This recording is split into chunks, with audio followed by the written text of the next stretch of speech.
तो क्या है बाबा के भट्टी कांड का सच? इंडिया न्यूज पर आज आप देख रहे हैं दिल्ली के तथाकथित बाबा वीरेंद्र देव की संपूर्ण पाप कथा। बाबा वीरेंद्र देव आध्यात्मिक विश्वविद्यालय में आस्था के नाम पर सेक्स का घिनौना खेल खेलता था और इसके लिए लड़कियों और महिलाओं को तैयार करने के लिए आश्रम में भट्टी कांड अंजाम दिया जाता था। आध्यात्मिक विश्वविद्यालय का क्या है यह भट्टी कांड, रिपोर्ट देखिए।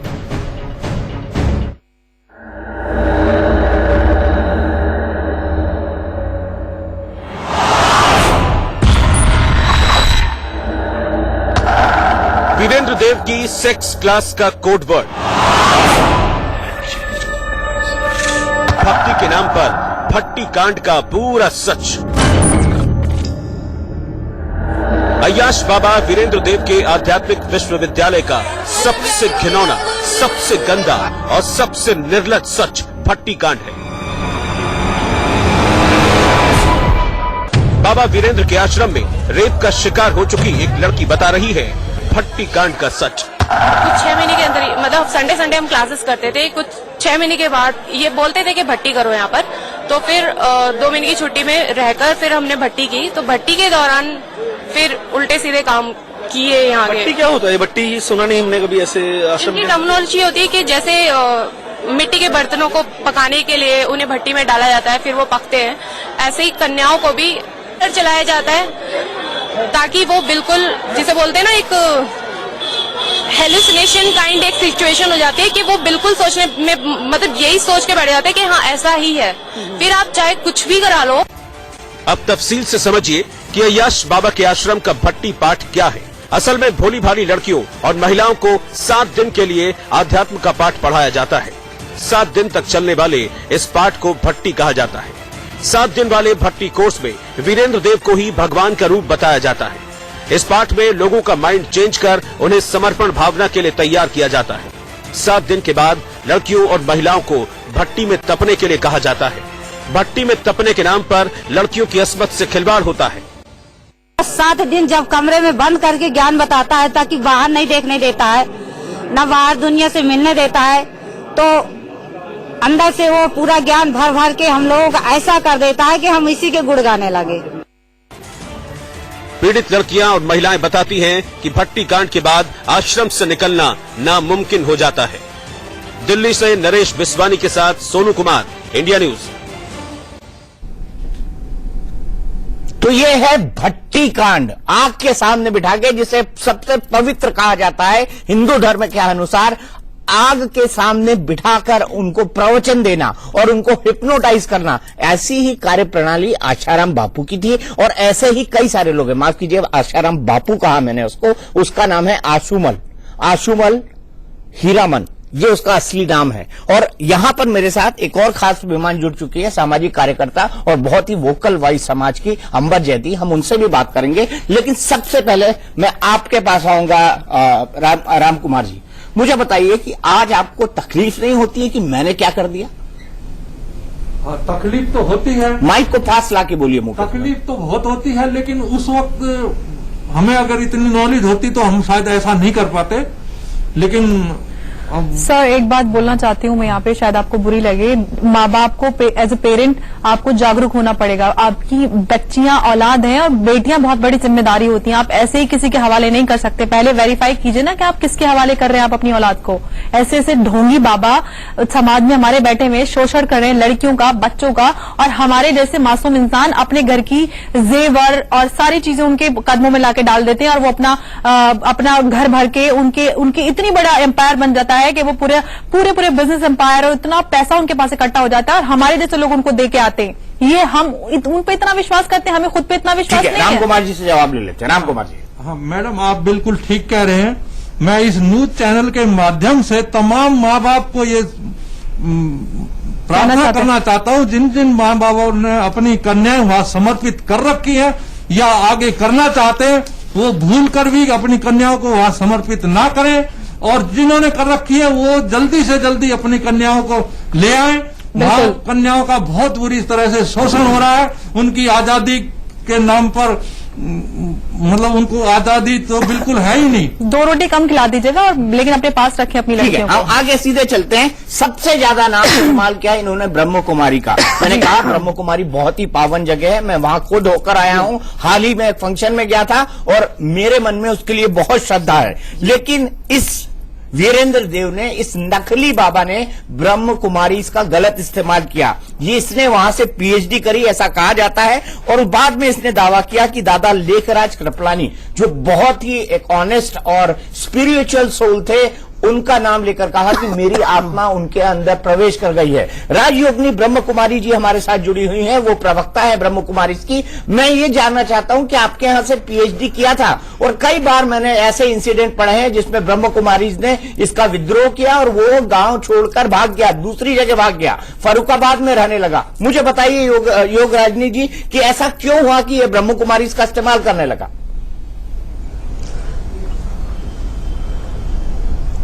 ओम शांति। मैं राजयोगिनी ब्रह्मा कुमारी शुक्ला बोलती हूँ। मेरा वीरेंद्र देव जी से हमारी संस्था का कोई कनेक्शन नहीं है और मैं 63 वर्ष से इस ब्रह्मा कुमारी संस्था के अंदर कार्यरत हूँ और हमारे यहाँ पर इस तरह की कोई गतिविधियां नहीं होती है। मैं इसको बहुत गहराई से जानती हूँ। मैंने अपना जीवन 62 वर्ष से समर्पित किया हुआ है और यहाँ पर ब्रह्मचर्य का पालन सिखाया जाता है, मन वचन कर्म की शुद्धता सिखाई जाती है, खान पान रहन सहन शुद्ध सिखाया जाता है। यहाँ की दिनचर्या वीरेंद्र जी की दिनचर्या से बिल्कुल ही अलग है और यहाँ पर ज्ञान योग की शिक्षा दी जाती है और प्रैक्टिकल लाइफ के ऊपर बहुत ध्यान खिंचवाया जाता है। एक एक के जीवन की तरफ देखा जाता है, ध्यान दिया जाता है कि अपने जीवन को व्यवहारिक जीवन में घर गृहस्थ में रहते हुए कैसे मन वचन कर्म की पवित्रता को धारण करते हैं, खान पान की शुद्धि, मन वचन कर्म की शुद्धि यहाँ पर प्रैक्टिकल सिखाई जाती है। ठीक है राजयोगिनी जी, मैं आपकी बात समझ गया। मैं ये साफ करना चाहता हूं कि इस तथाकथित वीरेंद्र देव का ब्रह्म कुमारी से कोई संबंध नहीं है। लेकिन मुझे ये बताइए ब्रजेश जी, ये ब्रह्म कुमारी इसका नाम बार बार क्यों लेता है वीरेंद्र देव? ये वीरेंद्र दीक्षित इसलिए ब्रह्म कुमारी का नाम लेता है कि इसने अहमदाबाद से पीएचडी की थी। ये स्वयं अपनी किताबों में लिखता है कि आदिमानव कौन, इसको पता चला कि ब्रह्म कुमारी से इसका पता चल सकता है, तो ये वहां पर उस आश्रम पे गया था। इसने 7 डेज कोर्स वहां किया था। वहां पर कोर्स करने के बाद ये व्यक्ति वहां पर रहा भी, रहने के बाद इसकी गतिविधियां गड़बड़ लगी इनको, तो इसने इससे बाहर निकाल दिया। जब बाहर निकाल दिया तो इसने बदला लेने की भावना से उन्हीं के जो भाषण है, जो उनकी मुरलियां कहते हैं पत्ते वाली, उसमें मिक्सचार्डी मिक्स करना चालू कर दिया और समानांतर एक संस्था चालू कर दी। और एक सबसे बड़ी बात है कि इसने ये मैं आपके चैनल के द्वारा कहना चाहता हूं कि बाप फ्रीडम है और ब्रह्म कुमारियों को मैं बड़ा सम्मान करता हूं और वहां पर इस तरह की कोई गतिविधि नहीं, लेकिन बाबा वीरेंद्र दीक्षित ने हम सबको मिसगाइड किया। धर्म के नाम पे ये लोगों को धर्म के नाम पे करता है और ये क्या करता है, रोटी और बेटी दोनों देता है और बंधन डाल देता है। इसके पिंजरे में एक बार आदमी अगर आ गया, फंस गया, पहले तो समझ में नहीं आता, जब अंदर घुसो तो उससे लगता है कि इस पिंजरे से निकलना मुश्किल है, नामुमकिन है। और उनके परिवार के लोग जिन्होंने अपनी बहनों को, अपनी बेटियों को वहां पर पहुंचाया था, वो बेटियां ही इनके खिलाफ हो जाती हैं, क्योंकि बेटियों को ये कह रखा है कि जो भी बाबा यानी भगवान के खिलाफ बोलेगा तो समझ लो चंडाल बनेगा, ये अष्टदेव में नहीं आएंगे, 16,108 की रानियों में नहीं आएंगे। इसलिए इसने आगे से आने वाली तस्वीर के प्रति इनको पहले से प्रिपेयर कर रखा। तो किस तरीके से उनको झूठ की कहानियां बनाकर मैं बता दूं कि मैं खुद अपने कमरे में एक छोटा सा लैंप होता है ब्रह्म कुमारी का, वो जलाकर रखता हूं, जिसमें लिखा है शिव ही परमात्मा है। और ये फ्रॉड बाबा, ये फ्रॉड बाबा शिव बन जाता है, कभी कृष्ण बन जाता है।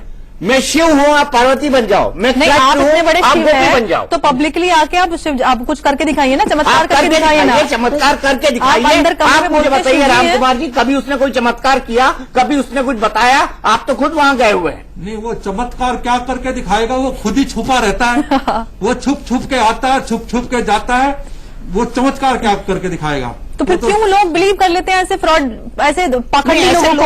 ऐसे लोग हैं, आप बताइए, आप बताइए, आपका क्या कहना है? नहीं, आपका माइक है, आप बोलिए। हमारा कहना ये है कि कि उन्होंने ब्रह्मा कुमारी का सहारा लेकर के गीता का ज्ञान जो दे करके मिसयूज हुआ है आज तक। गीता जितना सबके हुआ- गीता सबके घर में है, सबके पास एक घर में 10 गीता है। में सब जानते हैं कि कर्म करो और फल की इच्छा मत करो, ये गीता का ज्ञान है और यही गीता का ज्ञान सिखाया जाता है। लेकिन आप क्या किसी सीखते और की हो? जरूरत क्यों मुझे पड़ जाती है बताइए, ये लोग समझने क्या के लिए सीखते हैं? गीता आप को? बताइए मुझे ब्रजेश जी, क्या सीखते हैं आप लोग? ये सिखाते हैं कि स्वयं कहता है 10 रुपए के स्टाम्प पेपर में लिखाता है, जब भी इनके पास जाओ बिना लिखे दाखिला नहीं, उसको शपथ पत्र बोलते हैं। तो उसमें क्या लिखा उसमें होता है? लिखाता है ये कि मैं दुर्गा शंकर का पार्वती का पाठ है मेरा, और इसको मैंने ब्रह्मा कुमारी की मुरली और अरक्तवाणियों के आधार पर इसको दुर्गा शंकर का पाठ माना है, परम पिता माना है, और उस आधार पर मैं इसको साक्षी मानकर प्रतिज्ञा करता हूं कि ब्रह्मचर्य का पाठ बजाऊंगा और मैं कभी भी आजीवन ब्रह्मचर्य का खिलाफ नहीं तो जाऊंगा। ये कौन सा ब्रह्मचर्य है कि ब्रह्मचर्य के नाम पे एक्सप्लॉइटेशन कर रहे हैं? आप एक्सप्लॉइट कर रहे हैं। ये कैसा ब्रह्मचर्य है मुझे बताइए। माता जी आप बताइए कैसा ब्रह्मचर्य है ये? आप खुद गई हैं। यही सब बातों को तो देखते हुए हम लोगों ने इस आवाज को उठाने की हिम्मत बनाई। ये कहता है हमारा ब्रह्मा कुमारी से है, मगर ब्रह्मा कुमारी का ये डुप्लीकेट है, क्योंकि ब्रह्मा कुमारी में ऐसा है नहीं। बिल्कुल, ब्रह्मा कुमारी से उनका कोई लेना देना ही नहीं है। लोगों को पवित्र बनाने वाला, लोगों से कहने वाला कि पवित्र बनो, योगी बनो, खुद को पवित्र तो है नहीं, तो सबको कहाँ से पवित्र बनाकर स्वर्ग में ले जाएगा? आप बताइए ब्रजेश जी। हाँ, मैं ये कहना चाहता हूँ इस टीवी चैनल के माध्यम से, स्वयं को ब्रह्मचर्य का पालन करने वाला, बताने वाला ये बाबा इतना पाखंडी है कि जब मेरे घर में भी आश्रम था तो ये क्या करता था, नीचे कोई भी भाई, भले ही अपना सगी बहन हो उसकी या पिता हो, वो डायरेक्ट नहीं मिल सकता, अकेले में नहीं मिल सकता, लेकिन ये जब भी आता है तो ये वहां पर केवल रात में सोता है, कभी भी भाइयों पुरुषों के साथ नहीं सोता है, ये स्वयं कन्याओं के साथ सोता है। ये दैट इज ए रॉन्ग। ये जो कहता है वो करता नहीं, करनी और कथनी में इसके जमीन और आसमान का अंतर है। जमीन और आसमान का अंतर। राम कुमार जी आप बताइए, आज क्या आपकी आंखें खुल गई हैं? बिल्कुल खुल गई है, और मैं इस चैनल के माध्यम से सबको यह सचेत करना चाहता हूं, इसके चंगुल में बिल्कुल ना फंसे, और जो माताएं कन्याएं इनके उसमें है वो वहां से निकलने का प्रयास करें। वो नर्क है, नर्क से बचकर अपने वापिस जीवन में लौट आए। मुझे बताइए बल्कि इनके जैसे और भी बाबा हैं। नहीं, आप ब्रजेश जी का किस्सा सुनिए। ब्रजेश जी बताएंगे कि कैसे इनकी बहन को उसने हिप्नोटाइज कर रखा है और इनकी बहन ने इन्हीं पर केस ठोक दिया, वो भी रेप का। आज इनको मालूम पड़ा है। ये बताइए। आपके टीवी चैनल से मैं देख रहा था कि मैंने इसकी जब FIR की है, इसके खिलाफ आवाज उठाई है, तो आज मेरी ही बहन को, जिसको मैंने बच्ची की तरह पाला, आज उसको चैनल के द्वारा पता चला। मुझे सुनकर लगता है बाप रे कि मैं क्या करूं, क्या शॉक्ड रह गया मैं कि मेरी बहन ने मेरे ऊपर, जो 8 साल से मुझे मिली भी नहीं, मेरे फोन से बात भी नहीं, वो कहती है उसके टीवी चैनल के माध्यम से, उसमें कितनी सच्चाई है मैं नहीं बता सकता, कि मैंने उसके पास रेप अटेम्प्ट का कांड किया। जो मैं मुझसे 8 साल से विमुख है, वो अपना सगा भाई उसके साथ ऐसा कर भी सकता है? ऐसा सोचने वाला, ऐसा वाला ये बाबा कैसा डायरेक्शन देता है? अपने परिवार को परिवार से ही अलग करता है, जुदा करता है, ऐसा नष्ट मोह बताता है, ऐसा गीता का उपदेश देता है। अरे मेरी तो आंखें शॉक्ड रह गया कि ये दुनिया का सबसे बड़ा खलनायक, दुनिया का सबसे बड़ा पाखंडी, इससे बड़ा रावण दुनिया में कोई नहीं हो सकता। ये ब्रह्मा बाबा को गधा कहता है, रावण कहता है, जबकि ये स्वयं गधा है, स्वयं नालायक है। लेकिन कहीं ना कहीं गलती हमारे जैसे लोगों की भी है, क्योंकि हम लोग ऐसे लोगों पर भरोसा करते हैं। बिल्कुल गलती है, आप लोग ऐसे लोगों पर भरोसा करते हैं। पढ़ा लिखा होने के बाद जब ये नहीं जान पाया कि ये बोलता था उस समय कि मैं सुभाष चंद्र बोस की भी आत्मा हूँ, जवाहरलाल नेहरू, तो आपको बताइए कोई कैसे आत्मा बन सकता है ऐसे लोगों की? इतना बड़ा अगर वो चमत्कारी होता तो वो खुद ही, किसी की जरूरत ही नहीं है उसे, लोगों की जरूरत क्यों पड़ जाती है? अगर कोई इतना बड़ा चमत्कारी है उसे तो लोगों की जरूरत ही नहीं है, वो तो पब्लिक प्लेटफॉर्म पे आके चमत्कार दिखाएगा और फॉलोअर्स बनाएगा। उनको बंद कमरे में लोगों को हिप्नोटाइज करने की जरूरत ही नहीं है अगर कोई इतना बड़ा चमत्कारी है। कई साल से तो प्रकट भी नहीं हुआ है, भागा हुआ है वो। भगवान तो कभी शंकर बन जाता है, कभी कृष्ण बन जाता है, उस पर रेप चार्जेस हैं, कितने सारे अलग अलग चार्जेस लगे हुए। 1.0 करोड़ का इनकम टैक्स का चार्ज है, उसके ऊपर रेप का चार्ज है, उसके ऊपर ऐसे लोगों पे आप भरोसा करते हैं, बस मर्डर का चार्ज है, और उसके खिलाफ 11 केसेस चल रहे हैं। और लोग बताते हैं कि उन्होंने उसको उसके आश्रम में राजस्थान पुलिस को आते देखा, बिहार पुलिस को आते हुए देखा, केरला पुलिस को अंदर आते हुए देखा, पर वो कैसी इन्वेस्टिगेशन करती है मैं आज तक नहीं समझ पाया, और किस तरह से हाईकोर्ट ने इस केस को लिया। मैं सिर्फ एक सवाल उठाना चाहता हूं कि अगर कोई आदमी अपनी छोटी सी क्लिनिक खोलता है, उसको भी कई तरह की बिल्कुल। परमिशंस की जरूरत पड़ती है, और उसकी उसको भी डिग्री कई verify तरह करने की के तो- एनओसी लगती बिल्कुल। है। अगर मैं कहीं नौकरी का आवेदन करता हूं तो मुझे कई सारे सर्टिफिकेट देने पड़ते हैं, अपना एसएलसी स्कूल लिविंग सर्टिफिकेट देना पड़ता है, अपनी 10th और 12th की मार्कशीट देनी होती है, अपने ग्रेजुएशन की मार्कशीट देनी होती है, पोस्ट ग्रेजुएशन की मार्कशीट देनी होती है, मेरा एक बैकग्राउंड चेक होता है। कोई भी प्राइवेट कंपनी अपने एम्प्लॉय Exactly. रखने के यहाँ तब इस नौकरी तरह के मिलती है। प्रिकॉशंस लेती है और सरकार ने इस तरह के प्रिकॉशंस को मैंडेटरी कर दिया है। अगर आपको अपने ड्राइवर का पुलिस वेरिफिकेशन कराना है, अगर आपको टेनेंट का। अपने टेनेंट का पुलिस वेरिफिकेशन कराना है, अगर आपको अपने मेड सर्वेंट का पुलिस वेरिफिकेशन कराना है, तो इन बाबाओं का पुलिस वेरिफिकेशन क्यों नहीं होता? मैं सवाल छोड़े जा रहा हूं, इसी सवाल पर वापस आएंगे और हम रात 8:30 बजे आपको दिखाएंगे बाबा का एक और नया कांड। रात 8:30 बजे जुड़े रहिए हमारे साथ इस बड़ी बहस। बाथरूम में बाबा का बेबी